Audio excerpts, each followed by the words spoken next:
ہمارے جامع مسجد کے صدر محترم علی جناب محترم محمد شمیم انصاری صاحب کا سوال آیا ہے کہ نماز عید الفطر یا نماز عید الاضحیٰ کے بعد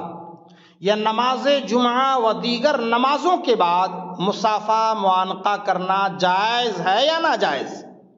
اس طرح کے سوالات دوسرے حضرات بھی کبھی کبھی کرتے رہتے ہیں، اس لیے آج اسی موضوع پر گفتگو سماعت فرمائیں۔ حضرات محترم، سب سے پہلے یہ نوٹ کیجئے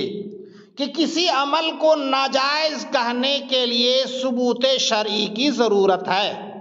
اور مسلمانوں کا محبت و اخلاص کے ساتھ باہم مصافحہ معانقہ کرنا سنت مصطفیٰ ہے۔ کیا ہے؟ سنت مصطفیٰ۔ نبی کریم صلی اللہ تعالی علیہ وسلم اور صحابہ کرام رضی اللہ تعالی عنہم اجمعین کا طریقہ ہے۔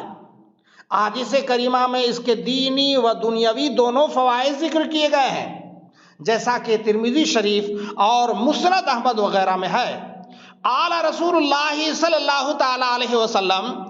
ما من مسلمین یلتقیان فیتصافحان الا غفر لہما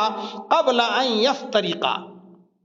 کوئی دو مسلمان ایسے نہیں کہ باہم مل کر مصافحہ کریں مگر ان کے جدا ہونے سے پہلے ان کی مغفرت فرما دی جاتی ہے۔ یعنی دو مسلمان بھائی جب آپس میں مصافحہ کرتے ہیں تو دونوں کے ہاتھ چھوڑنے سے پہلے ان کی بخشش ہو جاتی ہے۔ یہ فرمان اگر آپ کو دیکھنا ہے تو ترمذی شریف اور مسند احمد میں دیکھ سکتے ہیں۔ یہ صحیح حدیث ہے۔ ترمذی شریف میں حضرت برہ بن عازب کئی سندوں سے روایت فرماتے ہیں، اور مسند احمد میں حضرت سیدنا انس بن مالک رضی اللہ تعالیٰ عنہ سے بھی روایت ہے۔ حضرات محترم، حضرت امام مالک نے عطا خراسانی سے روایت کی ہے، رسول کریم صلی اللہ تعالی علیہ وسلم نے فرمایا مصافحہ کرو تاکہ کینہ دور ہو۔ سبحان اللہ، ماشاء اللہ۔ مذکورہ حدیث سے مصافحہ کا سنت ہونا سورج کی طرح ثابت ہو گیا، اور مصافحہ کے فائدے بھی معلوم ہوئے۔ نبی کریم صلی اللہ تعالی علیہ وسلم نے مصافحہ کی تعلیم دی اور اس کے فائدے بھی بیان فرمائے، اور نبی کریم صلی اللہ تعالی علیہ وسلم نے مصافحہ کو کسی وقت کے ساتھ خاص نہیں فرمایا اور کسی وقت کی ممانعت بھی نہیں فرمائی۔ لہذا جس وقت بھی مصافحہ سنت کی ادائیگی کی نیت سے کریں گے سنت کا ثواب ملے گا، خواہ نماز عید کا دن ہو یا نماز جمعہ کے بعد، نماز عصر کے بعد ہو یا نماز فجر کے بعد، صبح ہو یا شام، رات ہو یا دن۔ حضرات محترم، جب کسی وقت ممانعت نہیں تو کوئی حرج بھی نہیں۔ یہ بھی نوٹ کیجئے کہ عید کا دن ہو یا بقرعید کا دن، جمعہ ہو یا اور کوئی خاص موقع، مصافحہ معانقہ کرنا فرض یا واجب بھی نہیں، اور نہ ہی کوئی مسلمان فرض یا واجب سمجھتا ہے۔ جو لوگ عید کے دن مصافحہ معانقہ کو سختی سے روکتے ہیں یا اپنی جانب سے مصافحہ معانقہ کرنے والے کے بارے میں بدگمانی پھیلاتے ہیں، انہیں خود اپنی اصلاح کرنے کی ضرورت ہے، اس لیے کہ قرآن و حدیث میں ہم مسلمانوں کو بدگمانی سے بچنے کا حکم اللہ و رسول نے صادر فرمایا ہے۔ اس لیے حسن ظن رکھیے اور بدگمانی سے بچنے کی کوشش کیجیے، اور یاد رکھیے کہ مصافحہ معانقہ کے بہت سارے فائدے ہیں، اس لیے اللہ کے واسطے مصافحہ معانقہ کو بند نہ کیجیے گا۔ جب کسی موقع پر، چاہے وہ عید کا دن ہو یا بقرعید کا دن، جب اللہ و رسول نے منع نہ کیا تو کسی کو منع کرنے کا حق حاصل نہیں، اور کوئی منع کرتا ہے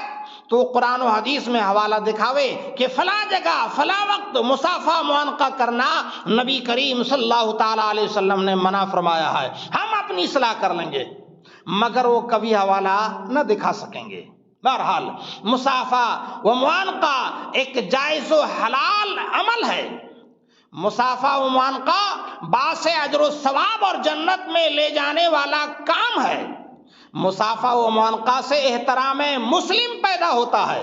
مصافحہ و معانقہ سے بدگمانی دور ہوتی ہے، مصافحہ و معانقہ سے دلی کینہ ختم ہوتا ہے، مصافحہ معانقہ سے بغض و حسد مٹتا ہے، مصافحہ و معانقہ سے دل میں مسلمانوں کی محبت پیدا ہوتی ہے،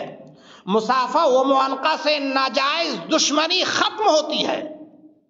مصافحہ و معانقہ سے بدلہ لینے کی چاہت ختم ہوتی ہے، مصافحہ اور معانقہ سے عفو درگزر کی سعادت نصیب ہوتی ہے، مصافحہ و معانقہ سے سکون قلب حاصل ہوتا ہے، مصافحہ و معانقہ سے بندہ غیبت سے بچ جاتا ہے، مصافحہ و معانقہ کرنے سے آپس میں محبت بڑھتی ہے، مصافحہ و معانقہ کرنے سے نفرت ختم ہوتی ہے، مصافحہ و معانقہ کرنے میں مسلمانوں کی عزت کا تحفظ ہے،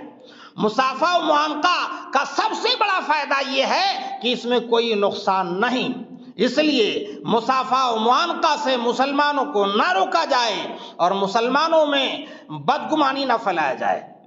کہ بدگمانی بہت بری خصلت ہے، اس کی ہلاکتوں و نقصانات پر غور کیجیے گا تو دماغ ٹھکانے لگ جائے گا، کیونکہ بدگمانی ایک ناجائز و حرام عمل ہے، بدگمانی جہنم میں لے جانے والا کام ہے، بدگمانی سے احترام مسلم ختم ہو جاتا ہے، بدگمانی حسن ظن کی دشمن ہے، بدگمانی بدترین جھوٹ ہے، بدگمانی سے دلی کینہ پیدا ہو جاتا ہے، بدگمانی سے بغض و حسد پیدا ہوتا ہے، بدگمانی سے دل میں مسلمانوں کی نفرت پیدا ہو جاتی ہے، بدگمانی سے ناجائز دشمنی پیدا ہو جاتی ہے، بدگمانی سے بدلہ لینے کی خواہش پیدا ہوتی ہے، بدگمانی عفو درگزر کی سعادت سے محروم کر دیتی ہے، بدگمانی سے سکون قلب ختم ہو جاتا ہے، بدگمانی کرنے سے بندہ غیبت میں بھی مبتلا ہو جاتا ہے، بدگمانی کرنے سے آپس میں نفرت بڑھتی ہے اور محبت ختم ہوتی ہے، بدگمانی کرنے میں مسلمانوں کی عزت کی پامالی بھی ہے، بدگمانی کا سب سے بڑا نقصان یہ ہے کہ اس میں کوئی فائدہ نہیں، اس لیے مصافحہ اور معانقہ کیجئے اور اس کے ذریعے دینی و دنیاوی فائدوں سے اپنے آپ کو مشرف کیجئے۔ اللہ تبارک و تعالی توفیق عطا فرمائے۔